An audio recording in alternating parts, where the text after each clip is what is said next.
Everyone, to this regular meeting on Monday evening, February 1st, and will you please join me in the Pledge of Allegiance? I pledge allegiance to the flag of the United States of America.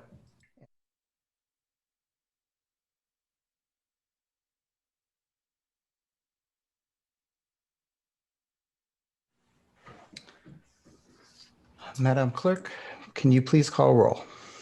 Pleasure, Mayor. Councilmember Goethals. Here. Councilmember Pappan. Here.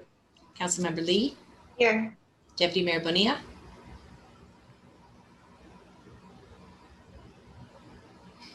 I see you, so I'll mark you down. Yes, I'm here. Thank you. And Mayor Rodriguez. Here. Thank you. Okay, due to the health orders in place at this time, we are holding meetings remotely. Information on how to provide public comment is explained at the bottom of each published agenda. When public comment is announced for the item you wish to comment on, when signed into the Zoom call, use the raise your hand feature and you will be called upon at the appropriate time. If you're calling in via phone, press *9 to raise your hand. And when you're called upon, press *6 to unmute. And these options for public comment will remain available until I close the public comment period for that specific item. So we're going to move on to the first item on the agenda, which is ceremonial. And that is a Black History Month proclamation. And I have a proclamation that I'm going to read, and this will be sent to our local NCAACP chapter. Okay, here we go. Whereas the Black History Month, also known as African American History Month, has been nationally observed in the United States every February since 1976. And whereas the theme of this year's Black History Month is, quote, the Black family, representation, identity, and diversity, end quote, dedicated to the exploration of the African diaspora and the spread of Black families across the United States and the wide-ranging diversity of Black family life. Whereas this year's Black History Month celebrates the history, traditions, and values that shape Black families and individuals and how their deep connections and relationships provide a source of comfort and strength. And whereas our nation honors the contribution of Black Americans, past and present, we also acknowledge the inequalities and injustices Black Americans experience each day. And whereas the city of San Mateo stands against racial prejudice, and we aim to eliminate all barriers of racial discrimination in our community. And now, therefore, I, Eric Rodriguez, Mayor of the City of San Mateo, on behalf of myself and on behalf of the City Council, do hereby recognize the month of February 2021 as Black History Month. Be it further resolved that the citizens of the City of San Mateo celebrate Black History Month and explore local educational opportunities and resources available through the San Mateo NAACP, the San Mateo Public Library, and other community organizations. Signed, Eric Rodriguez, Mayor. Okay, now we're going to move on to the second ceremonial item, and this is of HIP Housing. And we have Chris Shurkin from HIP Housing, outreach specialist. And is he going to give a presentation? Yes, Mayor. Oh, hi, everybody. Give me one moment to share my screen.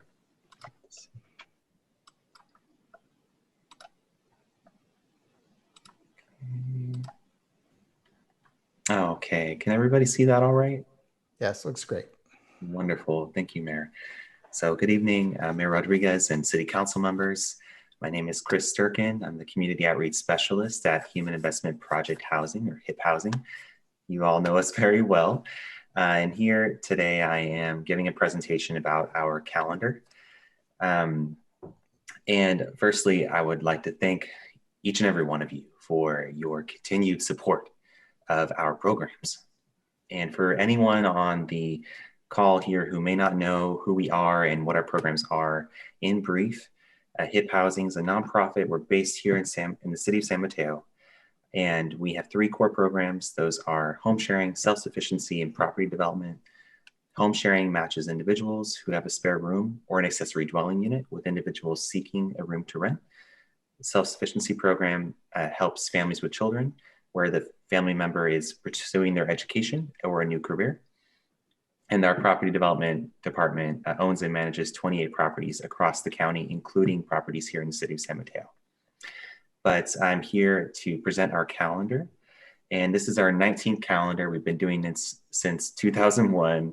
And each calendar features information about our affordable housing programs and also artwork by students in kindergarten through 5th grade from across the county, including in the San Mateo Foster City School District.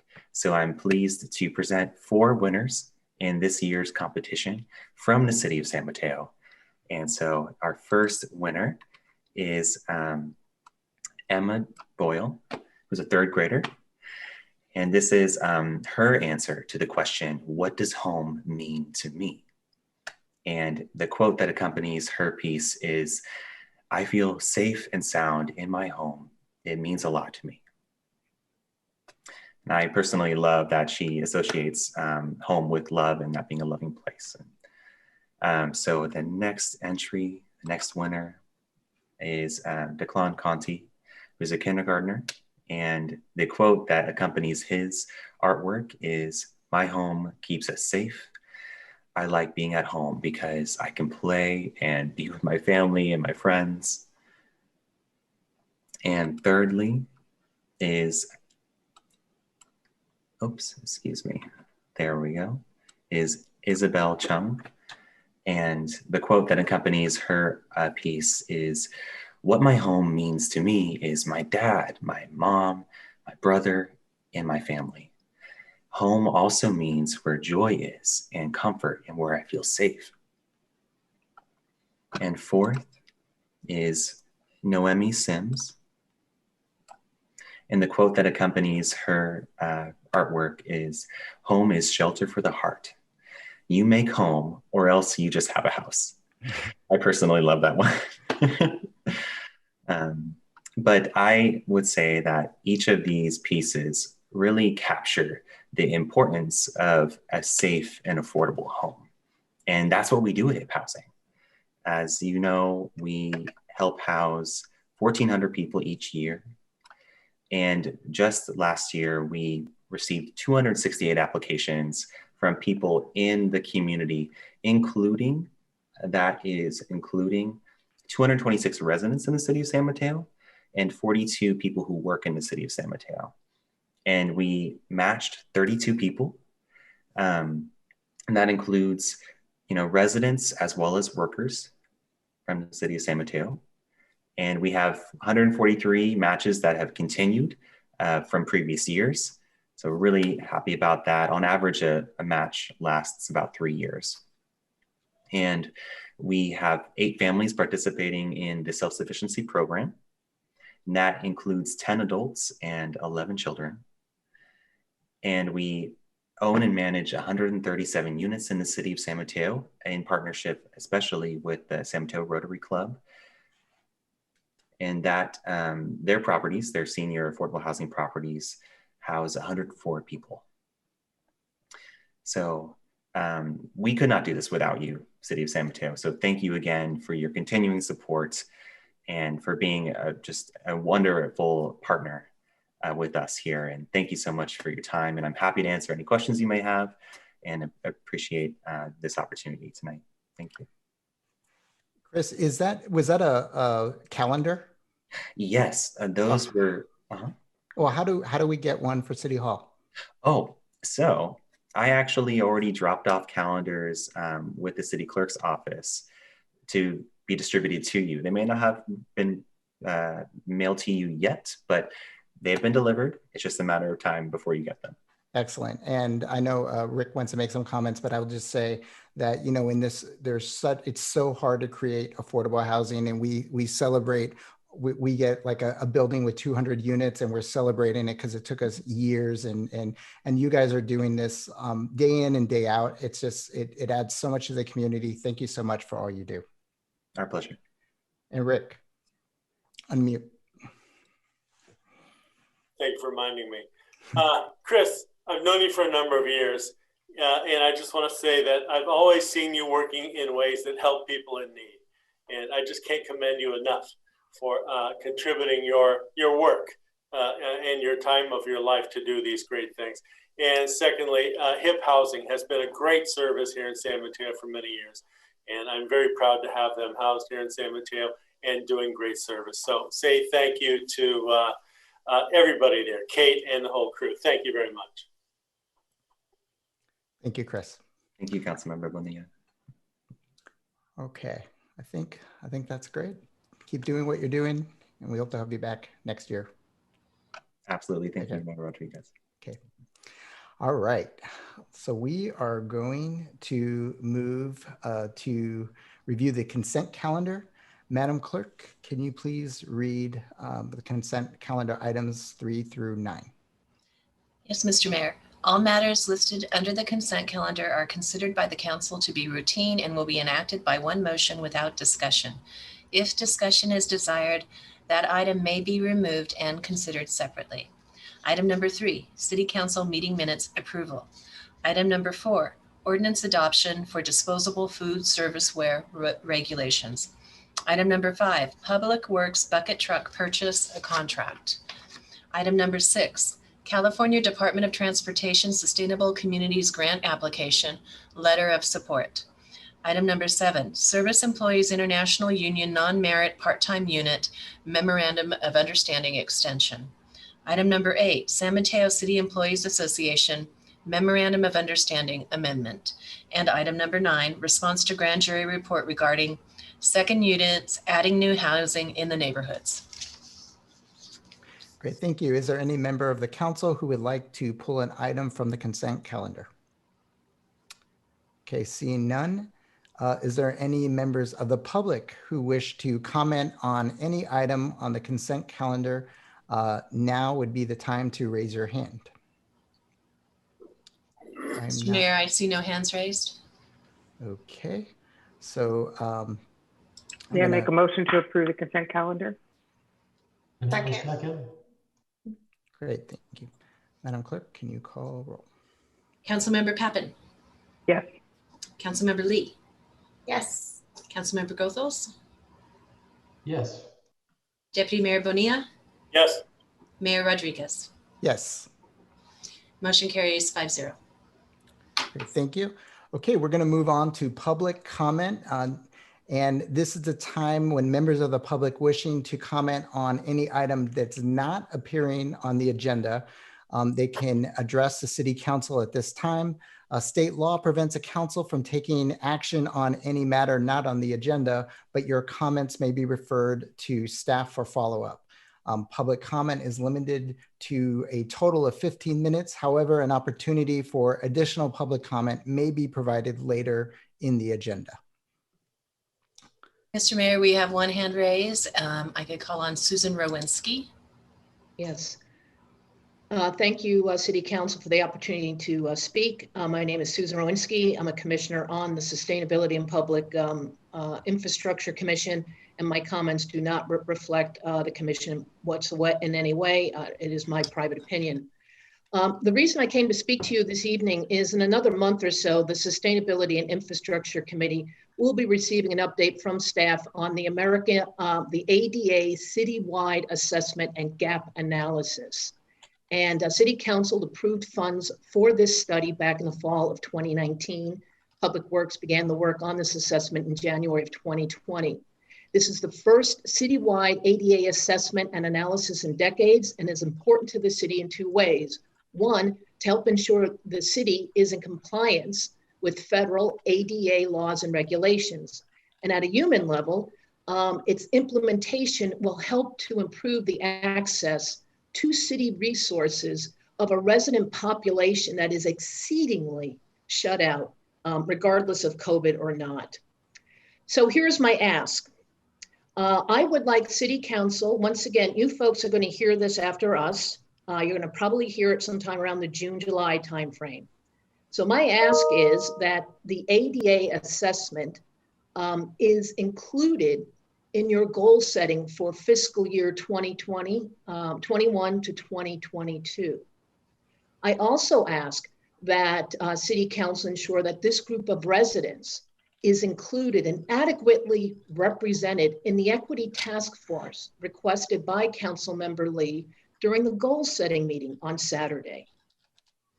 Another ask is to include in the fiscal year 2021-22 budget a unique budget item, unique budgets to help fund the mechanisms that are going to be outlined in that ADA citywide assessment and gap analysis. And one of the first items I believe that needs to be funded out of that assessment and gap analysis is an ADA master plan. Thank you. Thank you, Mr. Mayor. We have no other speakers at this time. Okay, great. I'm going to close public comment. And we are going to move on to item number 10 in the agenda, public hearing, extension of temporary street closure and memorandum of regulations affecting outdoor activities. Thank you, council members. I'm Kathy Kleinbaum with the City Manager's Office. Just give me a moment to get my presentation up and running. All right, is everyone seeing it in the appropriate slideshow view? Yes, it looks good. Okay, wonderful. So tonight we're going to talk about the extension of the downtown street closures and temporary parklet program. In addition, we're going to talk about an extension of the moratorium on enforcement of parking and zoning standards in private shopping centers. And then we'll get into more of a study session-like discussion on policy considerations for a permanent parklet program. So the extension of the street closure and temporary parklet program, as everyone's well aware and very pleased, outdoor dining was finally allowed to resume on Monday of last week by the state. This has really been a really critical lifeline to our businesses. It's really provided them a means to keep in business during this difficult time. It's going to be a nice, quick meeting, so you go on. How was your soup? Madam Patrice, Clerk, you may want to mute yourself. So the current parklet program and street closure program that we have in place, it was set to expire on March 1st when council last renewed it in September. Since then, staff has done a CEQA analysis, environmental impact analysis, to study the impact of both the extension of the temporary street closure as well as the possibility of a permanent or seasonal street closure in the future. And that study showed that there was no significant impacts. So there's a resolution before you tonight that will extend the outdoor dining program, both in the street closure as well as in the parklets, as well as certifying the environmental impact analysis related to the temporary and possible permanent street closure. I do want to emphasize that staff will come back at a later date to the City Council to talk about considerations for the permanent or seasonal street closure, and that will occur well before the current September 30th proposed expiration date, but will not be discussed in any more depth tonight. The emergency moratorium is essentially suspending enforcement of minimum parking standards and zoning regulations that pertain to businesses being allowed to operate outdoors in private shopping centers. Council has extended this emergency moratorium several times since it was first enacted late this summer. And the current extension will expire on February 14th unless renewed again tonight. It's only allowed to be in place for a 90-day period. So this readoption will allow it to go through May 2nd. And I do want to emphasize that any business would still need to work with their landlord in the private shopping center in order to get permission to operate in those locations. So moving on to more of our study session considerations, there have been a lot of interest from businesses in continuing having parklets beyond the pandemic. And this is actually something that staff has piloted in our downtown prior to the pandemic. We've had several temporary parklets that were in place that were built in partnership with college students from the CSM. that have been in place in various periods of time. And it was also one of the considerations in the downtown civic plan process that we had initiated a few years ago. We looked at a lot of different cities that have had parklets well before the pandemic to look at how they've approached this and what sort of policies they have in place. And I really want to emphasize that a permanent parklet program would be very different than the temporary one that we're currently seeing. So, instead of the water-filled traffic barricades we have in place, the parklets would be designed with their own traffic protection measures. A lot of the weatherproofing that is currently in place right now, such as the roofs and the plexiglass, all that would really not be in place for a more permanent program. And we'd also would have a greater consideration of adjacent businesses and how many parking spaces we would be allocating for each parklet. The program would be a year-round program. As nice as it would be to have it in place only during the good weather periods, parklets are really expensive to build. They typically cost a business anywhere from $50,000 to $100,000, for the permanent ones that you see in other cities, and they're not very easily removed and stored. So if they were in place, they would be in place year-round. So I have identified several policy considerations that I'll now walk through that require council feedback, and staff has provided an initial recommendation or approach to each of these. Before I get into those in great depth, I do also just want to present, these are some of the parklets we have in place now. Through the pandemic, as I mentioned, a lot of them have roofs or plexiglass siding. They have these orange, well, they used to have orange water-filled barricades, now they're white. But this is sort of what we see right now as parklets. Whereas this slide is an example of parklets that were in existence before the pandemic and the more typical form of parklets that you see in cities across the nation. You may notice the one in the upper left corner looks familiar. That was a temporary installation that the city did in front of Pauza restaurant. It's right across the street from Draeger's that we had in place a few years ago. And the rest of them are examples from, again, San Francisco and other cities. There's both examples of ones that are private, that are controlled by restaurants, as well as ones that serve more as public open spaces with just general seating. So here's the first of the questions before you tonight. Where would we allow parklets to be located? So, we could allow them in any commercial district within the city, downtown, 25th Avenue, 37th Avenue, or they could be limited just to the downtown. Staff does recommend allowing them throughout the city. We don't know what the demand will be, but we definitely think that it is reasonable to see them in different commercial districts. The one exception is I don't believe they would be allowed along El Camino because that's not under the city's control. So that's the one sort of commercial stretch that would be limited. The next consideration is whether parklets should be public or private spaces. And what's meant by this is in a private parklet, a restaurant, for example, would be allowed to provide table service, and the use of that parklet would be restricted to just customers from that restaurant. In a public parklet, which is actually very common in San Francisco, the space would be open to anyone to sit at any point in time. So in San Francisco pre-pandemic, they actually would not allow restaurants to provide table service in the parklets that they built adjacent to them. In San Mateo, given the type of businesses we have, staff really suggests that we allow for parklets to be private spaces and to be under the full control of the business that is installing them. We think this will provide the businesses with greater incentive to invest in building the nicest parklet possible and also maintaining them in the long term. The next question is, how many parking spaces can a parklet use? Right now, a lot of the parklets that we have in place are really using as many parking spaces as they possibly can. Some are taking up spaces in front of businesses, further down the block that aren't restaurant businesses.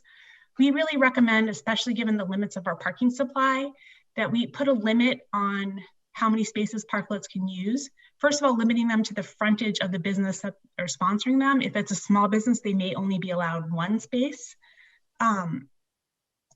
But generally, we don't really want to see parklets go beyond 2 parallel parking spaces or 3 diagonal spaces. And then we have gotten questions from some businesses that are located at corners that have frontages on 2 sides of their building, and we would recommend that they only be allowed to have a parklet along one of their frontages, not both. And we come to fee considerations. Right now, during the pandemic, we're allowing all the parklets that are operating to do so at no charge. We have an application process that we have multiple departments reviewing, but we don't charge them for that, nor do we charge them for the use of the parking space. This is not what the norm is in normal circumstances, like outside of the pandemic. Most cities have both usually both one-time initial application fees and annual permit fees. They vary significantly based on the city. We're recommending that in San Mateo, we set the annual fee based on the meter revenue that we generate per parking space. On average, and this includes both on-street and off-street spaces, our parking spaces generate about $1,000 per year for us. So we recommend setting the fee based on how many spaces are being used and setting it at $1,000 per space used. And then we recommend the permit fee, the initial application fee, being $500, which it does require multiple departments to review. It's a combination of community development, public works, fire. So it definitely is a little bit staff intensive. And then the other question is, should we limit how many parklets are allowed? So there is a possibility, if this is a really popular program, that we would have a large number of parklets, which may impact available parking supply. So under that circumstance, we may want to consider a cap either by street or by commercial district. So for example, you could cap things in the downtown saying this many parklets on 3rd Avenue, or you could do it downtown wide. However, this could also create equity issues between businesses in terms of who's in first, or if a business opens up later on after the cap's already been reached. We recommend sort of waiting and seeing on this issue and evaluating on a regular basis whether we need to start looking at a cap. So these are the actions before you tonight. Adopting the resolution extending the temporary street closures and the temporary parklet program, which includes adoption of the environmental review related to the street closure. Adopting the emergency ordinance to extend the moratorium on enforcement of minimum parking space requirements. And then we really want to get some feedback on the staff recommended approach for the permanent parklet program that we presented tonight. Thank you very much. Thank you, Kathy. Excellent presentation. I'll bring it to council for any questions.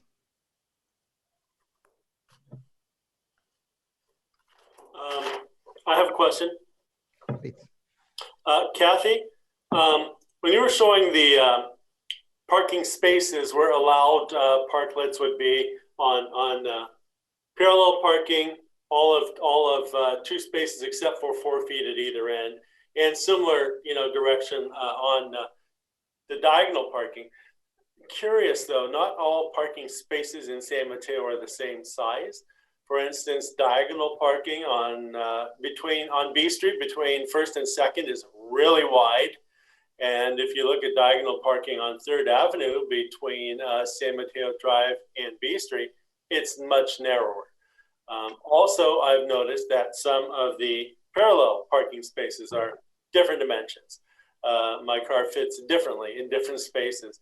What do we propose? Should we have uniform dimensions rather than just describing it as a space less this much space, which is what you show in your drawing? So the reason for the space less this much space in the drawing is we need to have adequate buffers so that the adjacent parking spaces are actually usable and safe. We've had some issues even with our temporary parklets with cars clipping them, parking adjacent. So I think that that's necessary to have that buffer. Yes, it's a little bit inequitable because some streets have longer parallel spaces, but I mean, we're talking maybe like a foot or so. I don't think it's a dramatic difference. On B Street between 1st and 2nd, the diagonal parking spaces are huge. I've known for years that if we tightened those things up to a normal size, we could probably get 2 more spaces on that block. So it is a little inequitable, but okay, I just wanted to bring that to your attention. That's my question for right now. Councilmember Lee.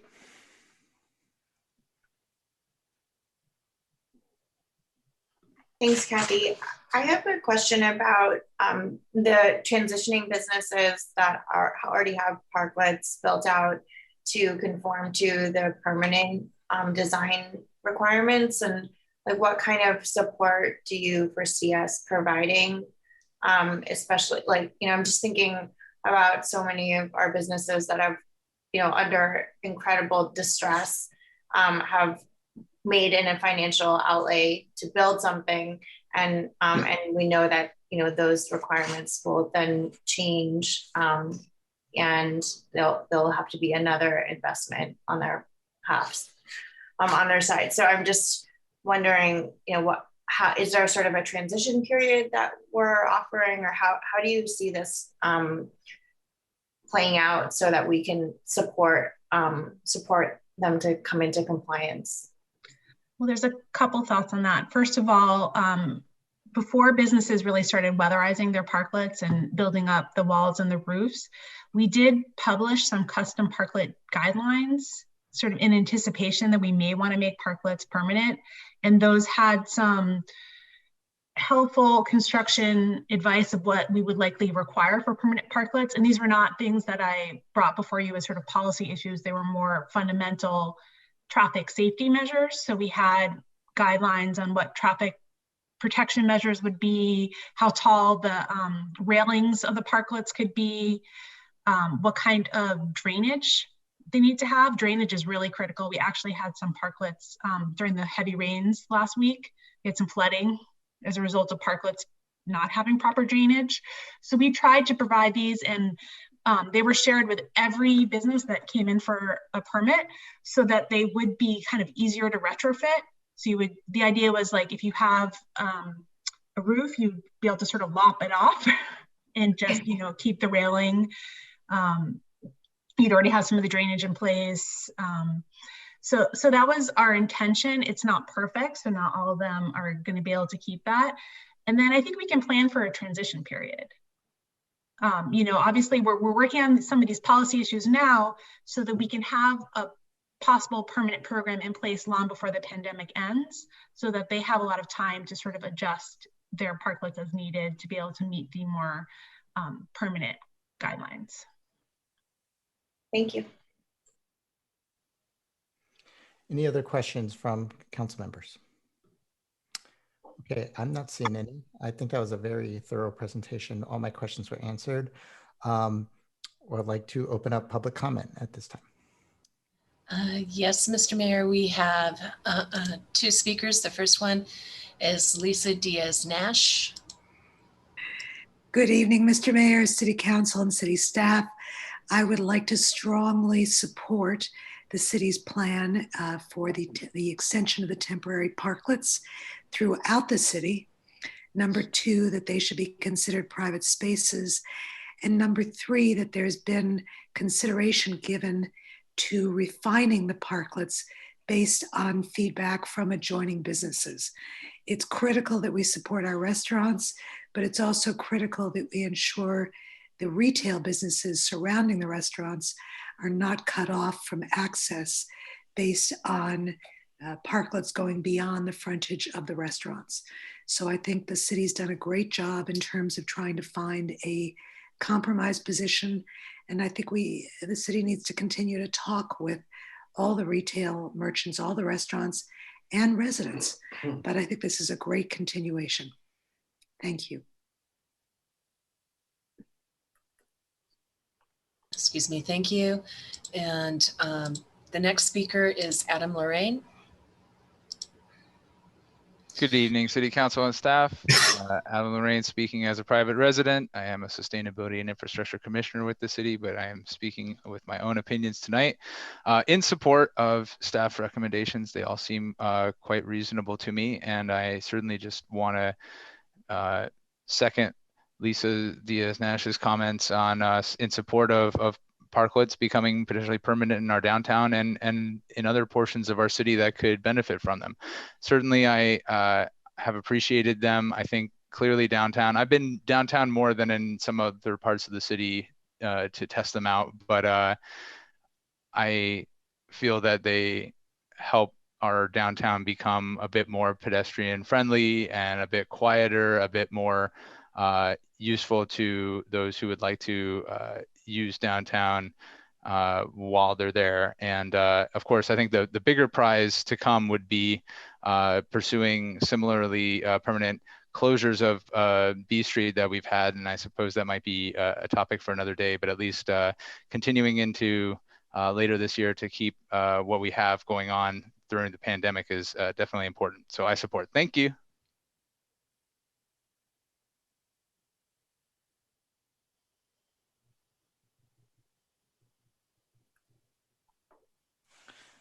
I think, Madam Clerk, you might be on mute.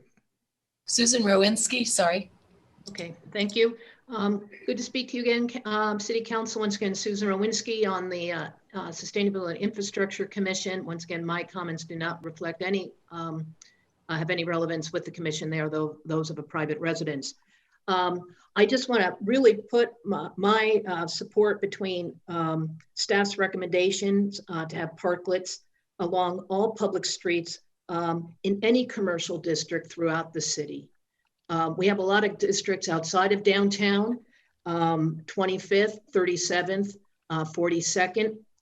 And, you know, frankly, our job as a city is to help all our businesses survive through the pandemic, but then afterwards thrive. And I have seen several businesses in my part of San Mateo. I live in Southern San Mateo. They've set up parklets and outdoor restaurants. Lantana, Lucetta's on 25th, Soleil and Fernando's on 37th. So I really encourage you that this is a citywide program. We do what we can to support our businesses. And I'll also bring this to everyone's attention. We don't have meters down here.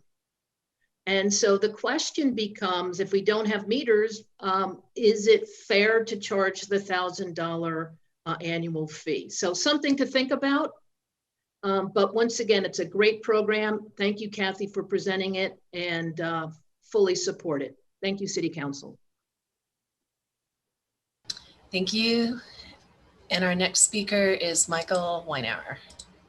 Good evening, Mr. Mayor and members of the council.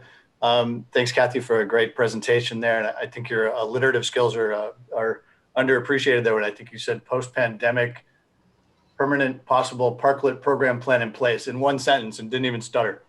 I just wanted to offer my 100% support for doing this. Obviously, the extension I think is a no-brainer. It's necessary, but the permanent transition of the parklets and the closure of B Street. And I think, you know, you guys, if there's one positive thing to come out of this pandemic, it's that it forced us to really try this, right? This sort of social experiment. And many of us, I know, share that we've been dreaming for this to happen. And so you've effectively done the hardest part of it, right? Where you, like, people hate it when you move their cheese, right? They don't like it when you force them to change their habits.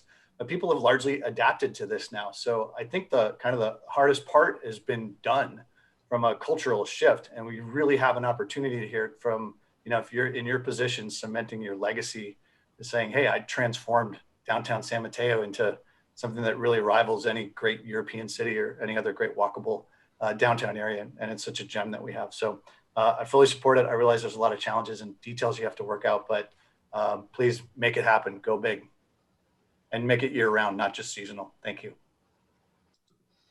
Thank you, Mr. Mayor. There are no other speakers with their hands raised. Great, thank you. I'll close public comment and bring it back to City Council for more questions or comments. Would anybody like to start us off? And that Can they just pull up the slide of the things they wanted us to decide? Yes, please. Give me just a moment.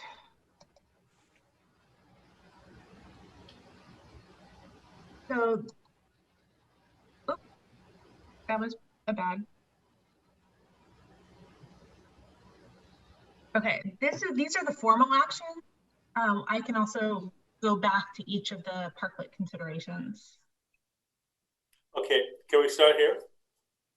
Yep, go ahead.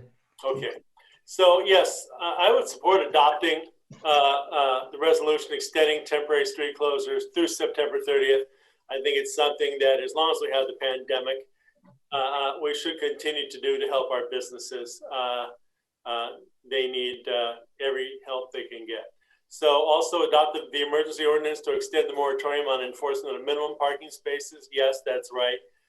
It goes hand in hand with the first item. Provide feedback on staff recommended approach for a permanent parklet program. And you know, I think I made some notes on that. I think we should definitely transition to a permanent parklet program. And I like that we have actually designed the spaces that would be allowed in front of the stores, and that the stores or the restaurants, and that the restaurants themselves do pay a fee. And I think a fee is actually due whether there's a meter there or not, because they are using the public street. They're extending their place to serve food as part of their business. So that said, I think that's right. Initially, I did not like the idea of having them all year, but I did reflect on the fact that in San Mateo, quite often, we don't even have a real winter. So we don't get much rain. And so I think it's likely people would still be very interested in using these. I just hate seeing them empty. So private control, like I say, if they pay for the space, they should control who's using the space. I was concerned about the spaces being of different dimensions, but as long as we work somehow to keep these things in front of the restaurant they're serving, and do allow for the buffers, Kathy, that you mentioned, very important. We don't want them hit by cars or trucks or anything else. I supported all of Lisa Nash's comments, and Adam's, and Susan's, and even Michael Weinhauer's. So thank you all very much. All right, thank you for those comments, Rick. Who would like to go next? Councilmember Gotos. I agree. I think this is an absolutely great idea, and I support it. I support the resolution to extend it through September 30th. I support the emergency ordinance, and I give nothing but good feedback and positive kudos to Kathy and her whole team for the implementation of the parklet program. Great, thank you, Councilmember Pappen. So yeah, okay with extending through September 30th. Okay with adopting the emergency ordinance to extend the moratorium on the minimum parking requirements. I am for a long-term permanent parklet program. Say that fast 3 times. All year round is okay by me. I would like to see them all over the city, privately controlled. The number of designated spaces, I think either 3 diagonal or 2 parallel is okay. I do like the idea that they are in front of each restaurant that wants to have them. I'm okay with the annual permanent encroachment fee, although I would limit it. I would keep it based on the parking, each parking stall, even though the diagonals have to be, you need 3 of them. And I'm willing to wait and see if we get too many of them.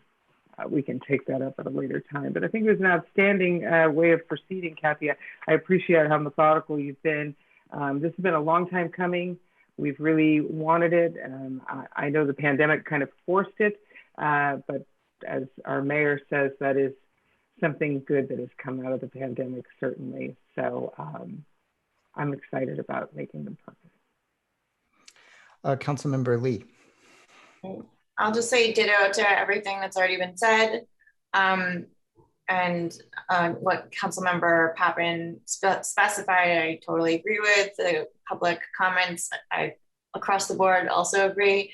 And I guess my only thought would be, I really appreciated the idea, the caveat from Susan Rowinski, where there isn't a metered spot. I don't know if it makes sense for us to apply $1,000 per space fee.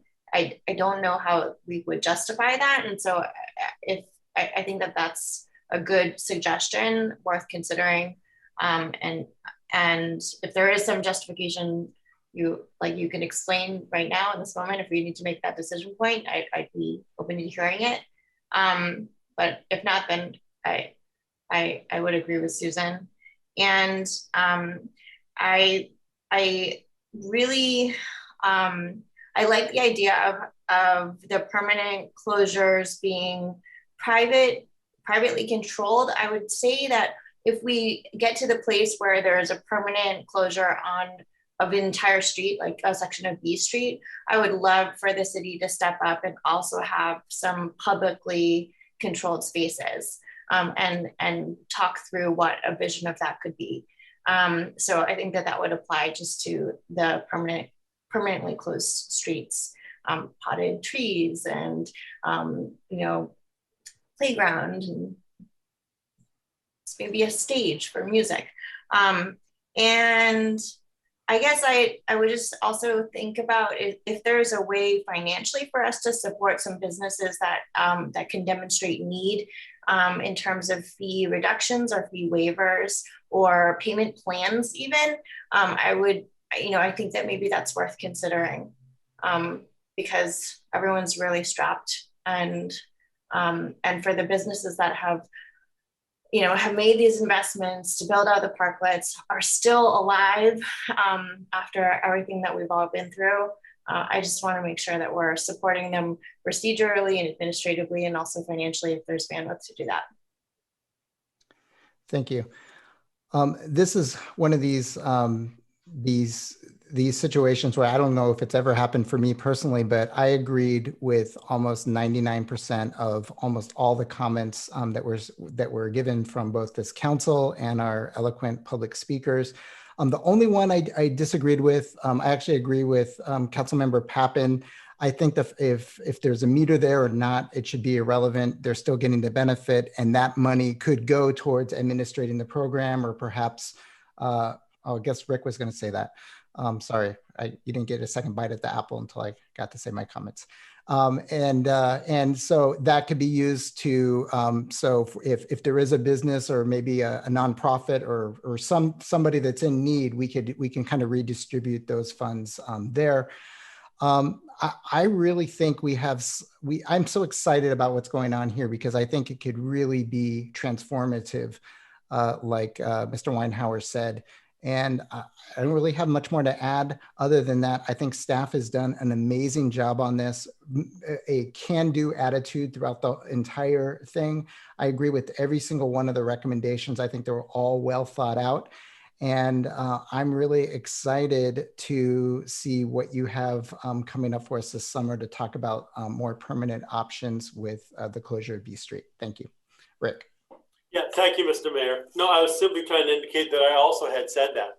If they're using the public street, they do need to pay some fee for the use. So I agree but with also, I want to add to what Councilmember Pappen said about the number of spaces, the wait and see approach. I think that's a good idea.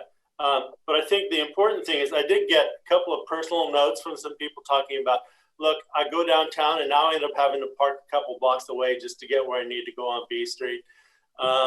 And so I think the new after pandemic changes that we're looking at are good, because we only propose to put the parklets in front of the actual restaurant, and this leaves the other spaces open. And I think that is an important improvement, and it will improve the user experience for people who want to visit certain shops there. So I just wanted to bring attention to that. Thank you very much. Great, thank you. So Kathy, do you need anything else from, oh yeah, well, we need to adopt the resolution, but in terms of feedback, do you need anything else from us? I think the feedback's great. We just need the resolution and ordinance adopted. I make a motion to approve the resolution and ordinance. I will second that. I'll second.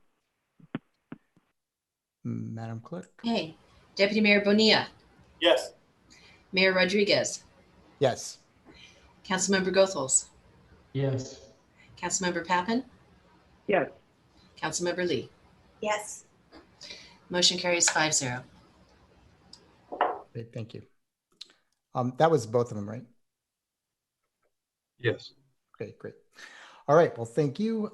We will move on to item number 11, old business, and that is short-term rental regulations and fee and permit fee ordinance introduction and resolution. And we have Denise Garcia here to present to us already.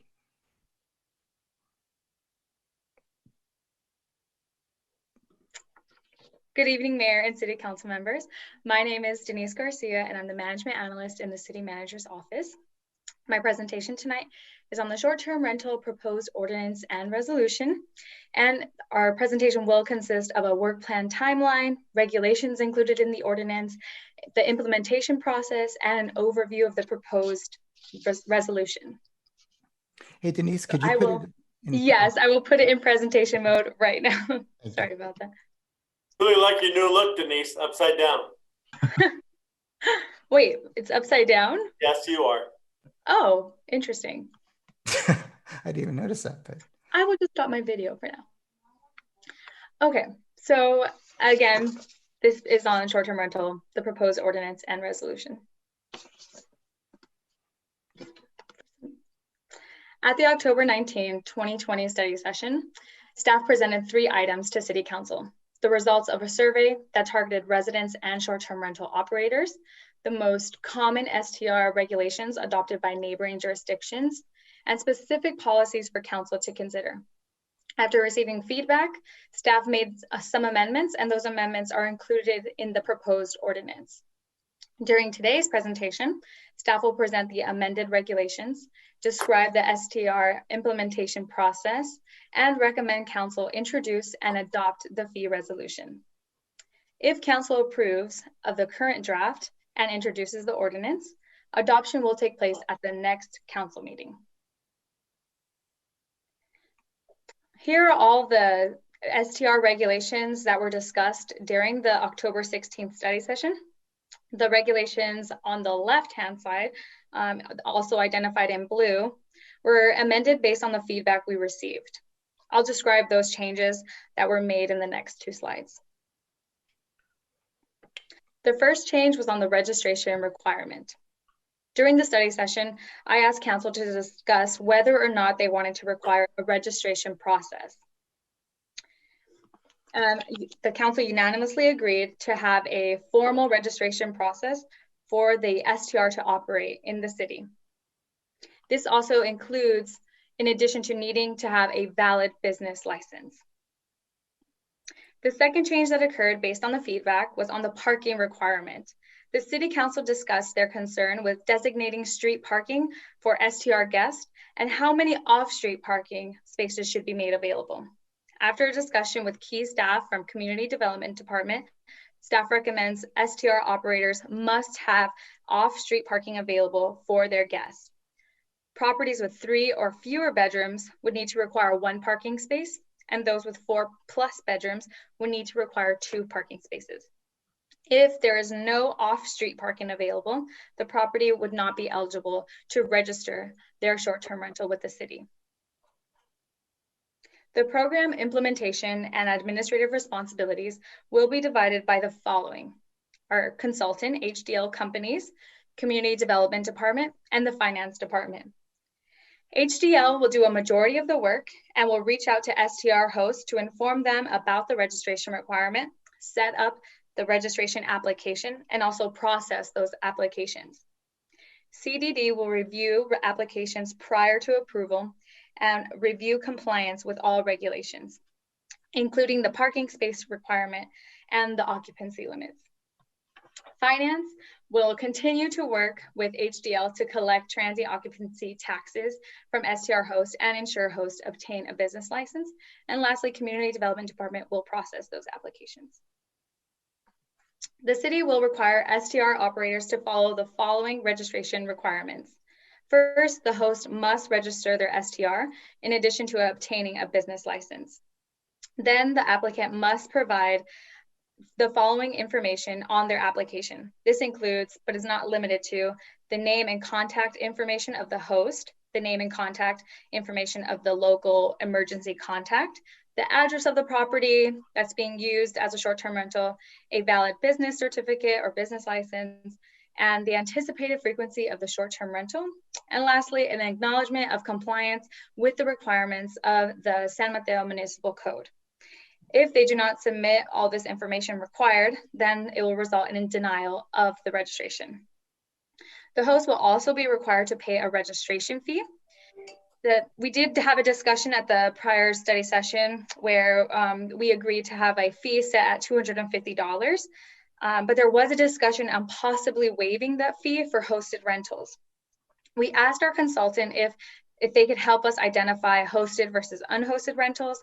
And unfortunately, they said it would be very difficult to differentiate the status since STR host can fluidly go back and forth between being a hosted rental and unhosted. Therefore, we are recommending all STR hosts to pay the same fee, which is also very common in other cities. And lastly, there will be an annual registration, which will just be re-registering their STR with the city. And that renewal fee would be the same as the registration fee, which is $250.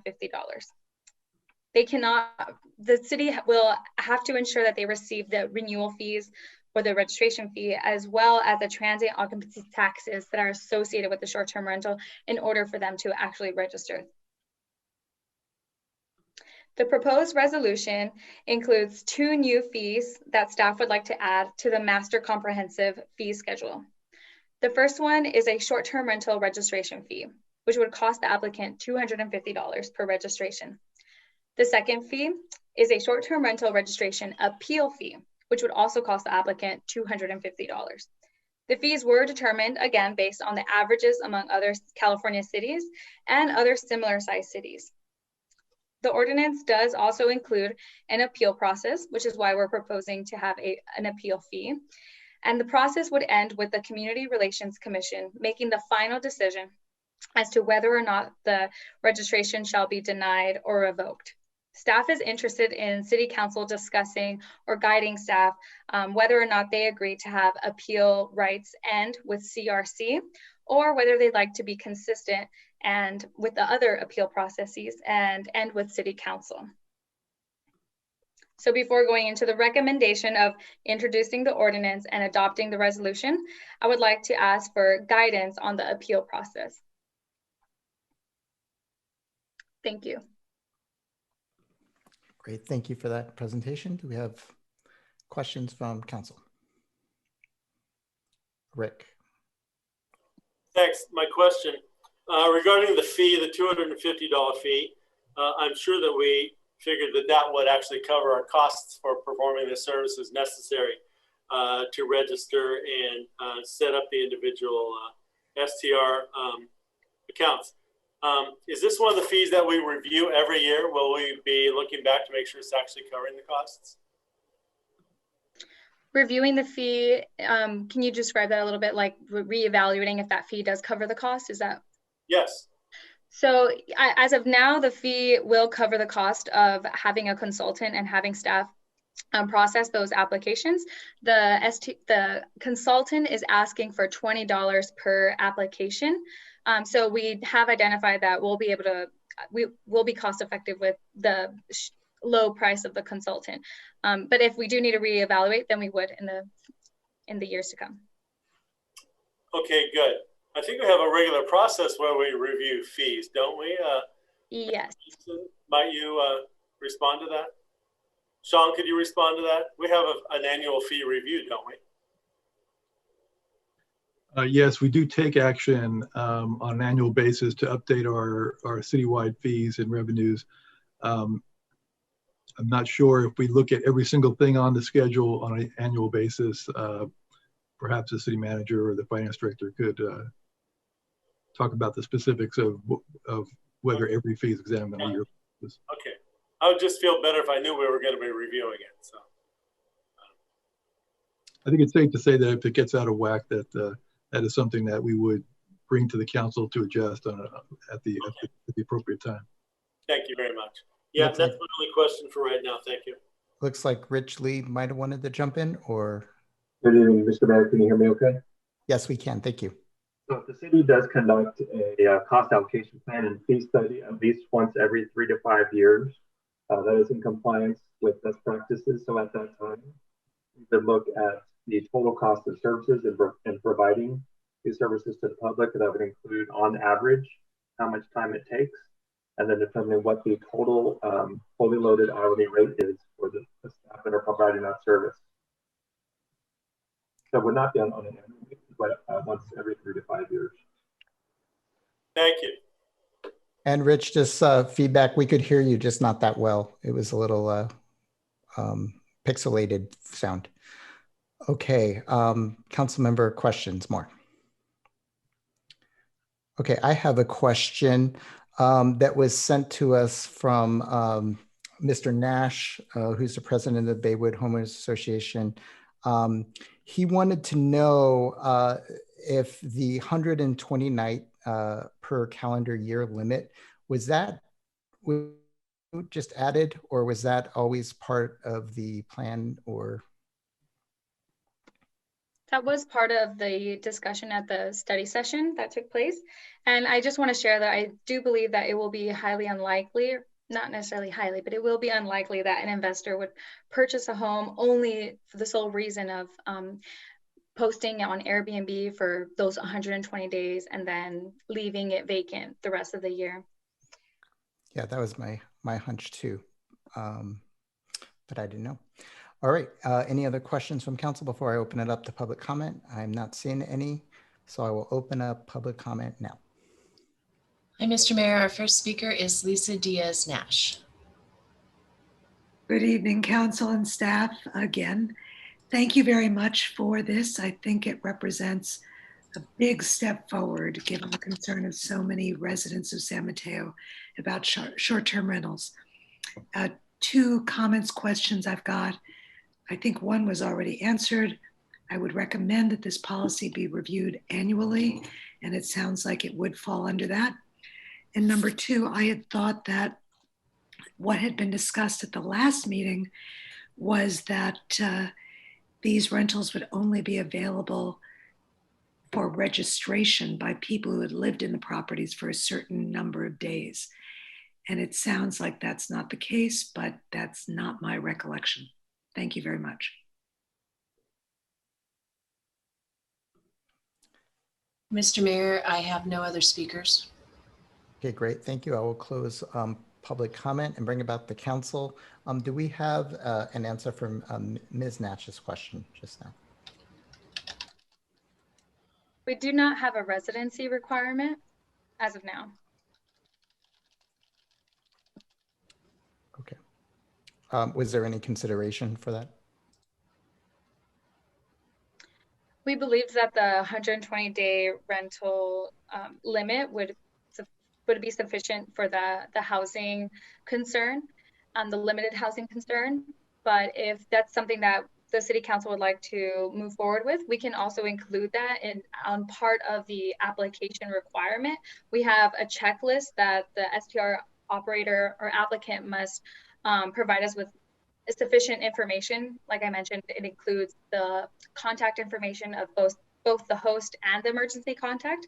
And we could also have some sort of residency requirement where they would have to show some sort of proof that they are a resident. Thank you. And is that 120 days? Is that pretty like standard?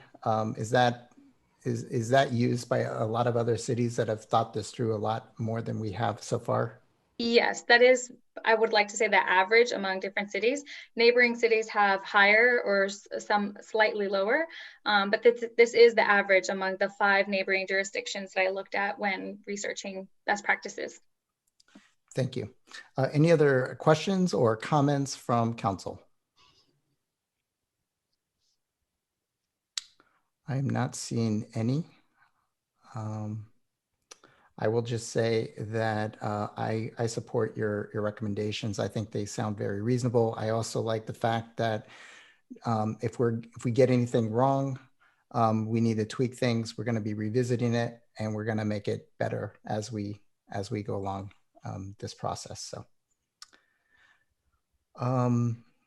do we need a motion? Does anybody want to make a motion? Councilmember, first, City Manager Drew Corbett wanted to say something, it looks like. Yeah, I'm sorry. Before we get to a motion, the one area that we did need council feedback and direction on was whether the appeal process would stop with the Community Relations Commission or if it would come to the City Council. Thank you for that. And that sounded like what Councilmember Pappen was going to remind us. So do we have any thoughts on that? I'm okay with stopping at the CRC. As am I I. am too. I'm not, unless people feel a real need to get to the city council. I think it's fine to go to the CRC, but I'm open.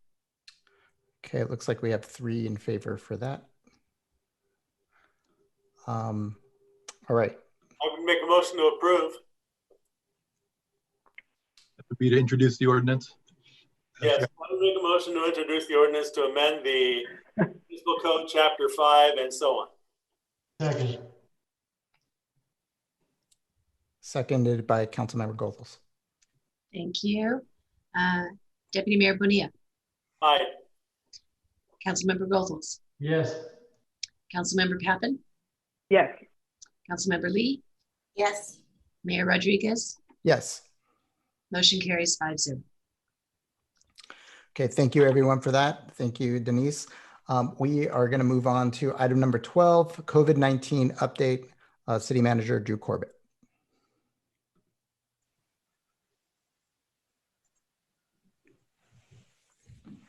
Yes, thank you. Are you able to see my screen? Yes, we are. Perfect. Okay, great. Thank you. I just have a brief COVID-19 update. As you are aware, the regional stay-home order was lifted last Monday, so the county has been returned to the purple tier. And as Kathy noted, great news for our restaurants as they were able to reopen outdoor dining as of last week. A couple other business updates, personal care services, barbers and salons have been able to reopen indoors. Gyms and fitness centers can open outdoors, and retail and shopping centers are able to open indoors at 25% capacity with closed common areas. Briefly on some relief programs available for COVID-19. So late last week, Senate Bill 91 was passed and the governor signed it, I believe, on Friday. And what this bill does is extend the eviction moratorium until June 30th of 2021. It also sets up a state rental assistance program. So $2.6 billion of the last federal stimulus package was allocated to California for rental assistance. That local funding will be received at the county level, and it's going to be a tiered structure that prioritizes the lowest income renters. And participating landlords are eligible for up to 80% of back rent if they're willing to participate in the program. Locally, our child care financial assistance application has been completed, and 4Cs, who's going to administer it on our behalf, has been trained. There's $300,000 available in this program with a maximum of up to $10,000 per applicant. The application period is going to open up next Monday and will be open for 3 weeks. So operationally, we did reopen City Hall today at limited capacity. We are continuing to encourage the use of our available online tools. That is the most expeditious way to be served. However, we are open for business again in a limited capacity. There is scheduled to be some construction of the restrooms in the atrium in the near future. So we're actually utilizing conference room C as opposed to the atrium right now. And we've relocated the entrance down to council chambers. We are still utilizing the redeployment pool on a limited basis. And actually we had an employee from the library who was in the pool do some outreach calls to businesses on the e-cigarette ban to supplement the letters that were sent to the businesses. The library, they are putting out additional mobile hotspots and Chromebooks. Those are coming in now and are going to be made available and mobilized to the public later this month. Public Works, significant coordination right now between the UFAS project and the event center. The major construction on the UFAS is expected to get underway next Monday, and this coincides with some significant activity at the event center. As you're probably aware, the event center is going to be a mass vaccination site with the vast majority of the property being allocated for doing vaccinations. So we are working closely with the event center and the county on traffic control plans, and communications are ongoing between us and the event center, and also us and getting that information out to the broader community about some of the traffic control that will be in place predominantly on Saratoga and on Delaware. And finally, with Parks and Recreation, King, Los Prados, and Bayside Joinville fields have been reopened on weekends as of last weekend. And no confirmation for actions taken in response to the local emergency proclamation is requested this week. And with that, that concludes my presentation. I'm happy to take any questions. Thank you, Drew. Are there any questions from council? Seeing none, I will open it up to public comment. Mr. Mayor, we have no speakers at this time.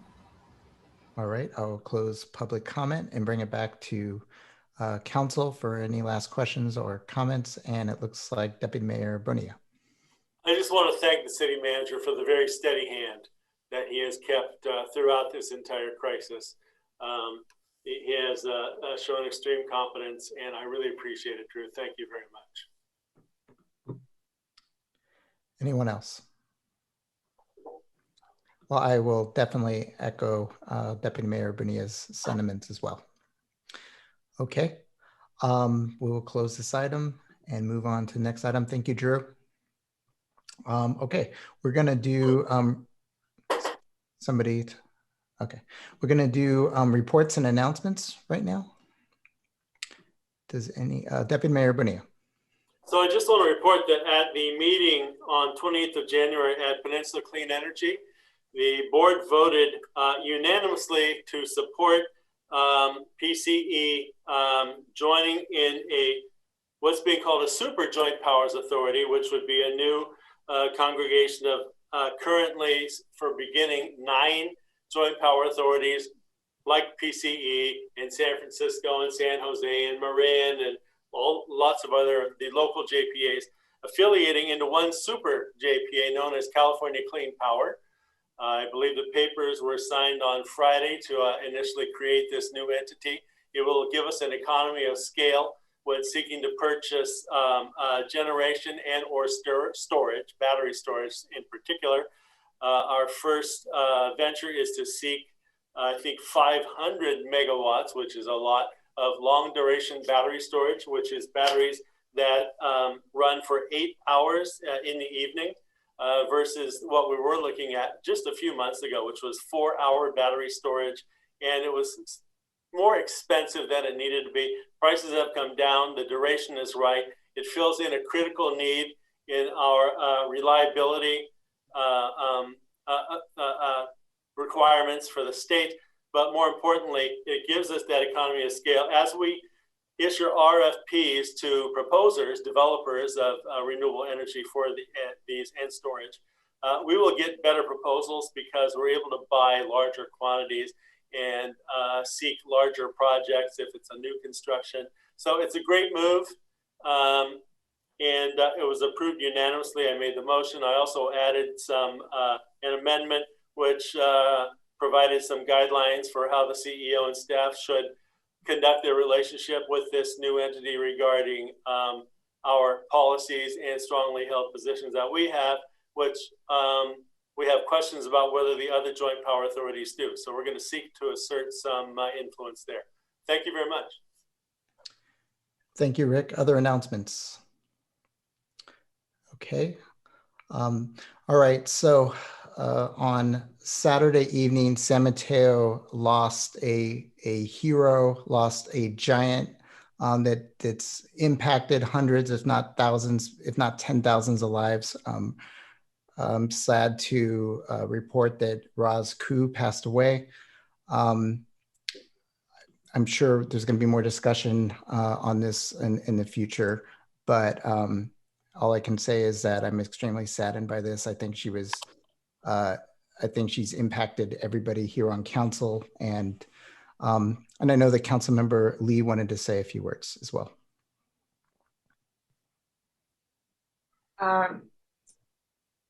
Yeah, there are very few times in one's life where you feel like you're actually face to face with a hero and an angel, somebody who has superpowers to move mountains, and that is who Roz was. And I really feel like she graced this world with incredible generosity and a vision that not one person should be left behind and no one should be forgotten and everyone deserves a chance. And her answers to how that happens were very simple. It was everyone should get an education. And it was her seed that she planted that helped over 1,000 girls in China get an education. The program that she helped start that's feeding hundreds and hundreds of San Mateans and people in this community, and housing, creating affordable housing through self-help for the elderly is truly a backbone and a lifeline for so many members of our community. And she went to bat for things that she cared about, and she stepped up and she asked other people to step up. And they're just, she would not want to see me crying right now. She'd be very mad at me. And I know that the best way to honor her memory is to keep the work going and to continue supporting self-help for the elderly. And I'm really proud to say that our city has done that. And I hope that we will continue to do that through the partnership with this organization that serves so many people. And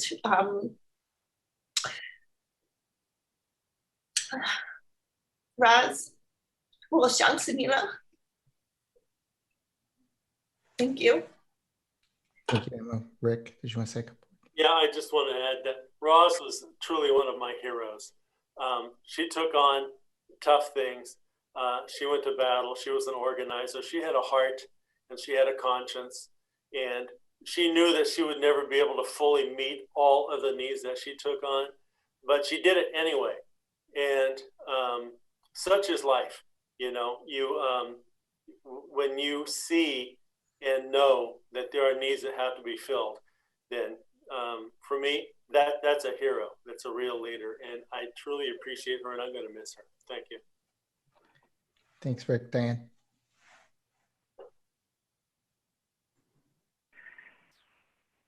I'm going to take a deep breath.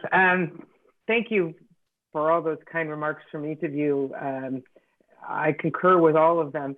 I think the one thing that really stands out for me as it relates to Roz is her compassion for the elderly, even before she was elderly. You know, I really learned a lot from her about keeping the mind going and how important it was with self-help for the elderly to get folks out of their house and get to some place every day. And I remember vividly sitting with her, and she would say to me, you see each of these people, they would be dying at home right now if they weren't here, having lunch, participating in activities. And it was such an incredible example that she set for me as a person, but I think for our community as well. We are richer for her presence in our community. And I will never forget the lessons that I learned. She did a lot in China for girls, and that's not to be undersold. I'm just saying, for me as a person, what I observed and what she taught me about self-help for the elderly and the emphasis on self-help and getting out and doing something left an impression on me that will last me for the rest of my days. So Roz, I'm so grateful to you and everything that you did for our city. Thank you, Diane. One quick last story. I'll come back to Joe. I didn't see your hand. My mother-in-law from Taiwan came and lived with us for a year one time, and she would always go up to Central Park to do Tai Chi. And at some point, I don't know when, but Roz found out that she didn't know anybody, and she was just kind of standing in the back, and she's kind of shy. And she would have none of that. She introduced her to everybody, and everybody started taking her around. And then it got to the point where we had to start booking time with her because she was spending all the time with her new friends at the senior center. And she felt so proud to know Roz and call her by name. And so that just tells you the type of person she was. She's very busy, very important, yet she took the time to find one person that didn't know anybody. And that's the epitome of Roz. Joe. Roz, I have so many fantastic memories of Roz from the years, but I will always remember her as being powerful and strong. And she showed all of us the power of community organizing. And as much as she could command the entire room and she could get hundreds of people to show up, she knew every single person's name, and she made a point of having a personal interaction with me every time that I was in the room. And that was something special. And as Diane said, I learned from her. I learned what servant leadership was about. And so I'm very proud to have known her and learned from her. And we will all continue to live out her legacy. Thank you. So we're going to have a brief moment of silence in the honor of Roz, and then we'll move to closed session.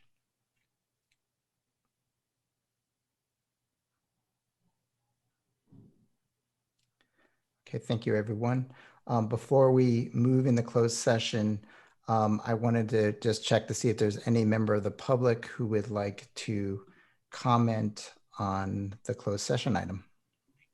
Yes, Mr. Mayor, we have one member of the public, Caroline Vertonghen, is on the line.